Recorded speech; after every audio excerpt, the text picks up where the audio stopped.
पहले चरण के चुनाव में महज एक हफ्ते हैं और इस बीच तमाम बड़ी पार्टियों ने आज बुलंदशहर में रैली की, यानी डोर टू डोर कैंपेन किया, सभा को संबोधित किया। चाहे आरएलडी एसपी गठबंधन की बात कर ली जाए या कांग्रेस से प्रियंका गांधी ने आज डोर टू डोर कैंपेन किया, वहीं बीजेपी से अमित शाह भी आज बुलंदशहर में थे। बुलंदशहर का क्या माहौल है? इससे पहले बीते चुनाव में यानी 2017 में बुलंदशहर की 7 विधानसभा सीटों पर बीजेपी ने कब्जा किया था, बीजेपी की जीत हुई थी। लेकिन इस बार मामला क्या कुछ और है?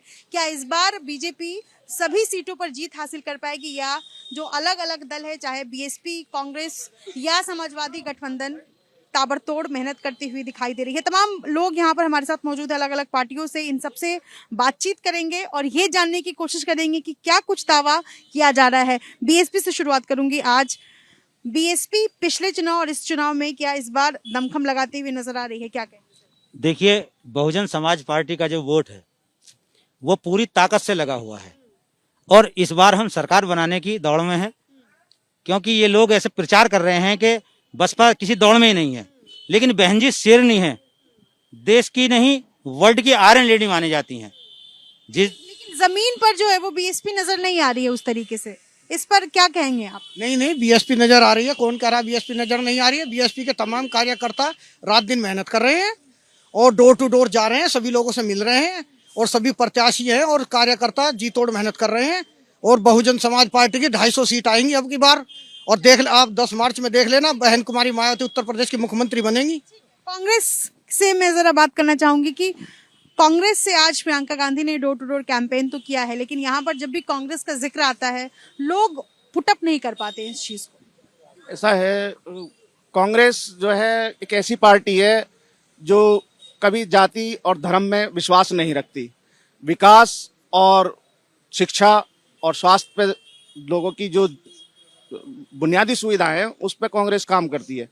काफी टाइम से एक पार्टी यहाँ राष्ट्रीय पार्टी है, आज वो सत्ता में है यहाँ और सेंटर में भी है। उसने एक उन्माद फैला रखा धर्म के नाम पर, तो कहीं ना कहीं पब्लिक इससे बहक गई है। लेकिन पब्लिक इस चीज को आज समझ रही है, उससे दूर जा रही है। पब्लिक को चाहिए आज रोजगार, पब्लिक को चाहिए आज शिक्षा, पब्लिक को चाहिए स्वास्थ्य, पब्लिक को चाहिए नौकरी और विकास।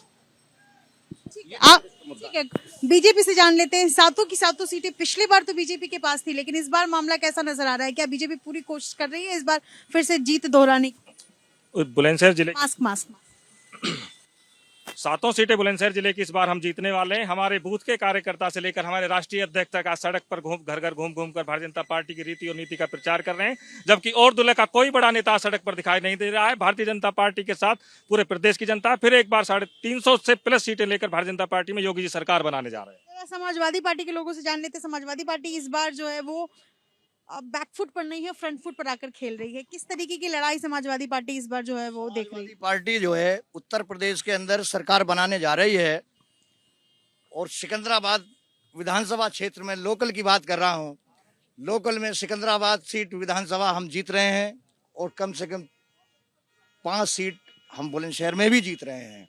बीजेपी के कार्यकर्ता, बीजेपी के जो विधायक हैं उन्होंने काम, बीजेपी के किसी विधायक ने काम किया होता तो टिकट ही क्यों काटते? 3 तो टिकट काट दिए गए, 4 टिकट काट दिए और आज राष्ट्रीय अध्यक्ष इनके सब लोग गृह मंत्री सड़कों पे घूमते फिर रहे हैं और जनता इंतजार कर रही है कि 10 तारीख आए और साइकिल का बटन दबे। ऐसा क्या है कि बीजेपी के बड़े बड़े नेता जो है वो सड़कों पर घूम रहे हैं, रैली कर रहे हैं? डर है क्या? बिल्कुल नहीं, क्योंकि भारतीय जनता पार्टी के एक एक कार्यकर्ता, हमारे यहाँ कार्यकर्ता से राष्ट्रीय अध्यक्ष बनता है, हमारे यहाँ कार्यकर्ता से प्रधानमंत्री बनता है, वो लास्ट में भी कार्यकर्ता रहता है। इसलिए सड़कों पर उतर के जनता की, क्योंकि जब कोरोना काल में भी हमारा एक एक कार्यकर्ता, हमारा एक एक नेता सड़कों पर था, लोगों की समस्याओं से जूझते लोगों को उनको खाना दे रहा था, उनको पानी दे रहा था, उनको दवाइयां दे रहा था, कोरोना वैक्सीन दे रहा था। ये लोग तब भी छुपे हुए थे, ये लोग आज भी छुपे। हमारा एक एक नेता तब भी सड़क पर था, आज भी सड़क पे है और जीतेंगे। 7 की 7 सीट इस जिले के हम जीत करके आएंगे। कैसे दावा कर बीजेपी दावा कर रही है? क्या बीजेपी की बौखलाहट दिखाई दे रही है इस चीज से कि राष्ट्रीय नेता जो है गली गली घूम रहे हैं और झूठे प्रोपेगेंडों पे काम कर रहे हैं। सच्चाई बिल्कुल इससे अलग है उत्तर प्रदेश की। बहन प्रियंका गांधी जी ने विपक्ष की भूमिका निभाई उत्तर प्रदेश के अंदर, कांग्रेस ने। सपा और बसपा का विपक्ष की भूमिका में भी कहीं कोई रोल नहीं रहा, आज कांग्रेस इस रोल को निभा रही है। अभी हमारे मित्र कांग्रेस से कह रहे थे कि कांग्रेस स्वास्थ्य की और शिक्षा की बात करती है। उत्तर प्रदेश में 7 मेडिकल कॉलेज से 29 मेडिकल कॉलेज कोई बना रही है तो भारतीय जनता पार्टी बना रही है। हर गरीब को 5 लाख का जो आयुष्मान कार्ड जो दे रही है भारतीय जनता पार्टी दे रही है। इस प्रदेश में 1700 मेडिकल की सीटें थी एमबीबीएस की, आज 4200 सीटें अगर कर रही है तो भारतीय जनता पार्टी कर रही है। ठीक है, लेकिन इस तरीके का बयान जो योगी आदित्यनाथ देते हैं कि गर्मी वाला बयान तो आपने सुना ही होगा, उस बयान को लेकर के बीजेपी किस तरीके से डिफेंड करेगी? बीजेपी कोई डिफेंड नहीं करती। कुछ लोग हैं जो चुनाव में इस समय आचार संहिता लगी हुई है, कुछ अपनी गुंडागर्दी करने की कोशिश कर रहे हैं। उनकी गर्मी निश्चित रूप से शांत होनी चाहिए, इस प्रदेश की जनता भी चाहती है। ये किस तरीके का बयान? ये किस तरीके का बयान नहीं है। कुछ लोग जो अनर्गल बयानबाजियां कर रहे हैं उनको चुनाव के बाद में उनको उनकी सही जगह पहुंचा दिया जाएगा। बीएसपी से जरा जानना चाहेंगे कि समाजवादी पार्टी के एक प्रत्याशी है मेरठ से, उन्होंने बयान दिया कि पिछले 5 साल से बीजेपी ने हिंदू गर्दी मचा रखी है। हिंदू गर्दी कौन सा बयान, कैसे देखते हैं? देखिए, इसमें जो हमारी पार्टी का स्टैंड रहा है वो हमेशा जाति विहीन रहा है, धर्म विहीन रहा है, सबको साथ लेके चलने का काम किया है। और जो हिंदू गर्दी का शब्द एक उसने कहा है वो उनका अपना विचार हो सकता है। और दूसरी चीज ये है कि आपने ये सब देख रहे हैं प्रदेश में कि दलितों को और मुस्लिमों को तो ढूंढ ढूंढ कर पीटा जा रहा है। आप देखिए, एक दलित की बेटी को हाथरस में जला दिया गया और लाइव टेलीकास्ट देखा जा रहा है। ये कितने आप कुछ कहना चाहेंगे?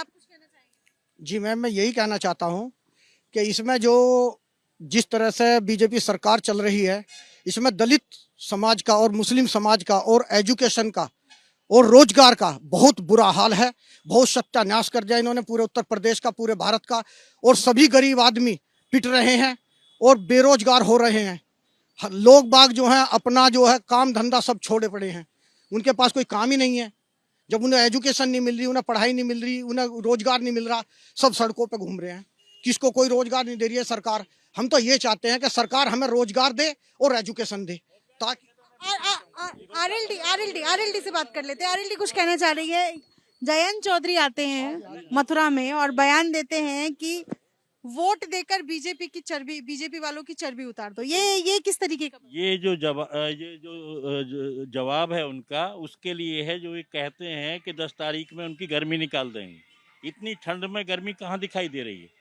और मैडम, इस चुनाव जुबानी जंग कहाँ तक लेकर जाएगी चुनाव को, ये जानना चाह रही हूँ। सियासी सुनिए, मेरी बात सुनिए। सियासी गलियारे में चुनाव नजदीक है और ऐसे में इस तरीके का परिणाम है। और इस समय बेरोजगारी और जो वो है, बेरोजगारी है, भुखमरी है, महंगाई बढ़ी है, वो मेन मुद्दा है। और बदलाव की एक लहर चल रही है।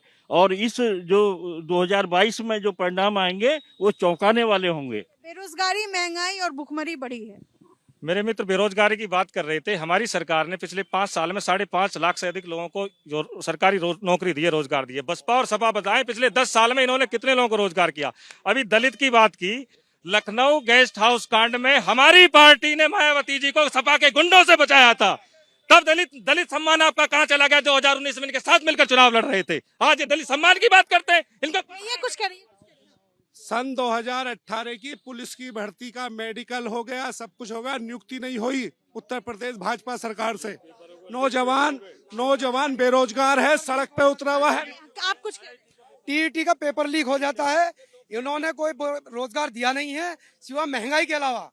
इस प्रदेश के अंदर त्राही मची हुई है महंगाई से। आपने कोरोना काल में भी देखा है कि ऑक्सीजन का सिलेंडर जो 250 रुपए बिकता है वो 45,000 का बिका। ये इनकी है। एलपीजी सिलेंडर जो 400 रुपए कॉस्ट थी आज 1,000 रुपए का है। सरसों का तेल 200 रुपए किलो है। तो ये इस गवर्नमेंट की ये एक उपलब्धि है। इस गवर्नमेंट ने ये उपलब्धि दी है। लोगों को रोजगार नहीं दिया, फ्री का राशन खिला रहे हैं। पहले सिलेंडर 1200 रुपए का मिलता था ब्लैक से, आज घर घर सिलेंडर पहुंचाने का काम करते तो मोदी सरकार करती है। पहले ब्लैक होता था, 1200 रुपए का सिलेंडर मिलता था, अब घर घर पहुंचता, एक दिन में सिलेंडर पहुंच जाता फोन से बुक करने पर। प्रियंका गांधी ने कहा है कि महिला सशक्तिकरण का ये मतलब थोड़ी है कि आप सिलेंडर पकड़ा देंगे महिलाओं को। नहीं, महिला को सिलेंडर क्या पकड़ा, महिला को सम्मान दिया। जो धुएं में उनकी आंखें जलती थी, जो धुएं में आंखें खराब होती थी, उनको सम्मान दिया। सशक्तिकरण ये है। पहले यहाँ के गुंडाओं के डर से लड़कियां सड़क पर आने से डरती थी, स्कूल जाने से डरती थी। इस पर क्या ये कहते हैं कि महिलाओं को सम्मान दिया है, लेकिन 1,000 का सिलेंडर देने के बाद में क्या सम्मान है वो महिला का? आज महिला उसको भरवा भी नहीं सकती है। कैसा सम्मान है ये? 1,365 का सिलेंडर था, अभी 1,000 का सिलेंडर है। तो ये बोलते हैं कि सम्मान दिया है, अभी वो हम भरवा भी नहीं सकते उसको। तो क्या कहेंगे? इस पे सिलेंडर पर ये तो महंगाई इन्होंने चरम पर है। और मैं अभी रोजगार के लिए कहना चाहता हूँ, बहन जी के शासनकाल में 1 लाख सफाई कर्मचारियों की भर्ती हुई, सिपाही की भर्ती हुई, 72,000 टीचरों की भर्ती हुई। मायावती शासनकाल से ज्यादा रोजगार तो किसी सरकार में मिला ही नहीं। रोजगार की भर्तियां निकाली गई लेकिन किसी को भर्ती नहीं मिली। किसी को कोई नौकरी नहीं मिली, किसी को कोई रोजगार नहीं मिला। किसान, मजदूर, छात्र, जो छात्र नौकरी के लिए जाता है, नौजवान नौकरी के लिए जाता है, उसे डंडे से पीटा जाता है। इलाहाबाद यूनिवर्सिटी में छात्राओं पर डंडा बजा, छात्राओं पर डंडा बजा। और पिछले जिला पंचायत के अध्यक्ष पद के चुनाव में महिलाओं की साड़ी तक खींची गई। मेरा बहुत 2-3 कॉमन सवाल है। इस पूरे बीते 5 साल में जो सबसे ज्यादा मुद्दा गरमाया है, मैं उस बारे में जानना चाहूंगी। क्या इस बार चुनाव में राम मंदिर मुद्दा है, नागरिकता कानून मुद्दा? हमारा कोई मुद्दा नहीं है। हम तो मुद्दों पे चुनाव लड़ रहे हैं। जो भी विकास के नाम पे चुनाव लड़ रही है समाजवादी पार्टी, और समाजवादी पार्टी की सरकार आने वाली है। हम किसानों की लड़ाई, यह किसान का मुद्दा है, बेरोजगारी का मुद्दा है। 750 आप क्या कहेंगे? जब समाजवादी पार्टी बहन बेटियों की सुरक्षा की बात करती है तो बहुत हास्यास्पद लगता है, क्योंकि ये वही बुलंदशहर जिला है जहां समाजवादी पार्टी की सरकार में हाईवे पर दुष्कर्म हुआ था। इनकी पार्टी की सरकार के समय पर हुआ था। ये वही बुलंदशहर जिला है जहां पर दिन छिपने के बाद में, शाम के 6 बजे के बाद में बहन बेटी अपने घर जाने से डरती थी, कहीं उसको कोई छेड़खानी ना कर दे, कहीं उसका बलात्कार ना कर दिया जाए। ऐसे गुंडे, जो लोग आज बुलंदशहर में रेप कांड की बात करते हैं, इनके जो विधायक थे कुलदीप सेंगर, उन पे रेप कांड हुआ और उन्होंने उस जो विक्टिम थी उसे मरवा भी दिया, उसका एक्सीडेंट भी करा दिया। ये लोग महिलाओं के सम्मान की बात करते हैं। कांग्रेस से लेना चाहूंगी, कांग्रेस क्या कहती है कि लगातार समाजवादी पार्टी और बीजेपी के बीच में ये जो टक्कर है, इसमें कांग्रेस अपने आप को कहां पर फिट बैठ देगी? सरकार बनाएगी उत्तर प्रदेश में, क्योंकि इन दोनों के ही कर्मों से प्रदेश की जनता त्रस्त है और प्रदेश की जनता बहुत परेशान है। और जिन मुद्दों को लेकर के राजनीति करते हैं, गुंडे ट्रांसफर हो जाते हैं एक दूसरे दल में, इनके यहाँ यही होता है। आज वो अगर बीजेपी का झंडा लगाए हुए तो गुंडे नहीं है, वो फिर सभा में चले जाएंगे। वो फिर कुछ कहना चाहते सर? मास्क पहन, मास्क लगाओ। अपनी सबके किसान का विरोध। अरे भैया एक सेकंड सुनो, आप अपनी बात पूरी। भैया एक तरफ तो सभा किसान की हमदर्द बन रही है और दूसरी तरफ विरोध कर रही है। न्यू कह रहे तेल महंगा, अगर तेल महंगा ना बिकेगा तो महंगा कैसे बिकेगी? हमारी सरसों भी तो महंगा, हमारी 7,000